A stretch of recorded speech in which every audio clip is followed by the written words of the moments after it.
Salam sejahtera, terima kasih karena bersama dengan saya di Nazilin Unity Channel. Semalam, satu berita gempar di dalam ruangan Facebook, ruangan media sosial, Twitter, X, Instagram, dan juga di TikTok paling heboh adalah cerita tentang Mahathir serta PKR. Ramai orang yang memang terkejut, termasuklah saya. Iyalah, betul, saya pun terkejut juga.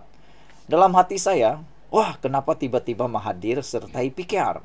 Kenapa tiba-tiba Mahathir tiba-tiba kepingin pula jadi ahli PKR? Dan menurut laporan itu, sah pula diterima oleh PKR. Tentu Anda pun terkejut kan? Cerita di kedai kopi sudah mulai menular. Dan ramai yang percaya, Mahathir yang dikatakan itu ialah Tun Mahathir. Tapi rupa-rupanya bukan Tun Mahathir yang sertai PKR itu. Tetapi yang menyertai PKR itu ialah Dr. Mahathir yang merupakan bekas setiausaha Perikatan Nasional PN Wilayah Persekutuan yang sah menyertai PKR. Saudara, cerita tentang siapa yang sertai itu kurang penting. Tapi nampaknya netizen berminat dengan isu ini. Netizen berminat dengan kalau betul-betul Mahathir menyertai PKR, ada dua golongan lah. Satu percaya, satu tak percaya. Pada masa yang sama, satu gembira, satu pula tidak gembira. Saya mau tanyalah kepada Anda, rakan-rakan peminat politik ini. Kalau betul Mahathir sertai PKR, adakah Anda setuju diterima? Kalau Anda tanya, saya kata tak payahlah. Tak payahlah terima Mahathir ataupun tak payahlah Mahathir sertai PKR. Kerana lebih baiklah Mahathir berehat terus. Jangan lagi sertai politik. Umur pun dah senja, 100 tahun. Apalagi yang boleh dilakukan dalam bidang politik. Lebih baik kita sokong Mahathir berehat. Lebih baik kita sokong Mahathir bersara. Lebih baik kita sokong Mahathir untuk lebih mengutamakan masa-masa terluang ini di akhir-akhir senja ini untuk membuat amal maupun menenangkan diri. Tetapi itulah, ada juga orang yang gembira kalau Mahathir berdamai dengan Anwar. Tapi pada pendapat saya, cukuplah masalah yang sudah ada dalam PKR itu bersama dengan Azmin Ali, bersama dengan Rafizi Ramli yang sekarang ini sudah pun letak jawatan sebagai menteri. Kalau mau tambah lagi dengan Mahathir, saya jangka lebih banyak masalah akan timbul dan itu akan menyebabkan banyak lagi isu-isu. Anwar Ibrahim sudah pernah dipatuk ular yang sama ketika Pakatan Harapan memerintah.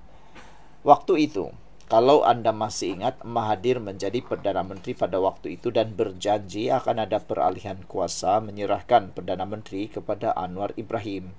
Tetapi apa yang berlaku? Anda tentu masih ingat, Mahathir tidak pun menyerahkan kuasa itu. Jadi Anwar patut berhati-hatilah, jangan sampai dipatuk ular dua kali yang sama. Sebelum kita teruskan ulasan ini, jangan lupa tinggalkan komen Anda dan saya perkenalkan dulu kepada Anda semua, ini ialah terapi imun Transfer Factor for Life. Terapi imun yang meningkatkan daya imun badan kita sehingga 400%. Secara umum dan ringkasnya, apabila imun badan kita lemah, bodoh dan tidak seimbang, kita tidak dapat sembuh daripada penyakit dan penyakit pula berakar bersarang di dalam tubuh badan kita kerana imun badan kita tidak mampu lagi menghapuskannya. Tetapi terapi imun ini mengajar, mendidik, menguatkan imun badan kita. Apabila imun badan kita sudah jadi kuat, bijaksana dan seimbang, kita sembuh daripada semua jenis penyakit kerana imun badan kita lah yang menghapuskan semua akar penyakit itu. Cepat dapatkan produk hebat ini melalui nombor telefon saya yang tertera. Produk ini lulus KKM, halal dan diperakui oleh dokter-dokter di seluruh dunia. Kita sambung lagi. Pada pendapat Anda lah kan, Anda setuju yang mana satu? Anwar patut menerima Mahathir sebagai ahli PKR kalau betul-betul Tun Mahathir lah yang menyertai, ataupun Anwar Ibrahim patut jangan ambil. Ada yang setuju, ada yang tidak. Tetapi ramai juga yang sebenarnya hampir 80% tidak setuju. Kerana kata mereka, Buat apa lagi ambil Mahathir? Mahathir sudah kehilangan kuasa, sudah tidak ada pengaruh lagi. Lihat saja dalam pilihan raya yang lepas, Parti Mahathir, walaupun Mahathir sebagai legend dalam politik pun tidak mampu memenangi satu pun kerusi. Jangankan menang satu kerusi, dapat uang deposit pun tidak. Semua lesap uang deposit, tiada satu pun yang dapat balik. Ini menunjukkan bahwa meskipun Mahathir itu bekas Perdana Menteri 2 kali, legend di dalam negarawan, ahli politik yang paling hebat dan mungkin licik, namun apa yang terjadi cukuplah sampai di sana. Jadi kita nak sahkan sajalah yang menyertai PKR itu bukan Mahathir, bukan Tun Mahathir, tetapi Dr. Mahathir yang merupakan bekas setiausaha Perikatan Nasional PN Wilayah Persekutuan. Pun begitu, diucapkan tahniah kepada PKR atas penyertaan bekas setiausaha Perikatan Nasional PN Wilayah Persekutuan ini, kerana ianya akan menambahkan keyakinan rakyat terhadap PKR. Dan menurut keputusan itu dibuat berdasarkan keyakinan terhadap kepimpinan Perdana Menteri Datuk Seri Anwar Ibrahim serta hala 7 Kerajaan Perpaduan yang menekankan prinsip reformis atau reformasi, keadilan sosial dan integriti pentadbiran. Mahathir yang juga setiausaha Bersatu Wilayah Persekutuan berkata, dirinya bersedia untuk membantu dasar serta agenda pembangunan negara supaya ia dapat dilaksanakan dengan lebih berkesan dan berpaksikan kepentingan rakyat.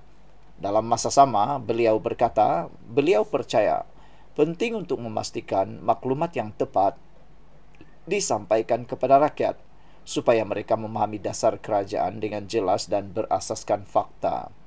Beliau turut memaklumkan telah bertemu Setiausaha Agung PKR Datuk Fuzia Saleh dan pengarah strategi PKR Sin Zi Zain bagi menyerahkan borang keahlian berkenaan. Kata beliau, kemasukannya ke dalam PKR telah diterima dan kini beliau secara rasmi menjadi ahli cabang PKR Batu.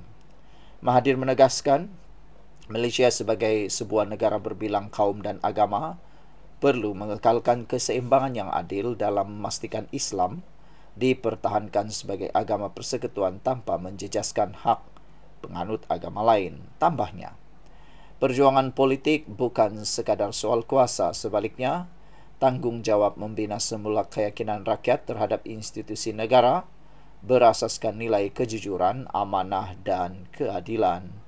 Terdahulu, keputusan yang dibuat Mahathir itu mencetuskan kejutan apabila pada Januari lalu beliau mengumumkan keluar daripada Bersatu dan meletakkan semua jawatan termasuk sebagai Setiausaha PN Wilayah Persekutuan.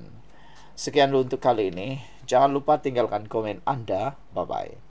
Hello guys, ini ialah walkie-talkie Bofeng BF888S. Dapatkannya di Shopee, murah.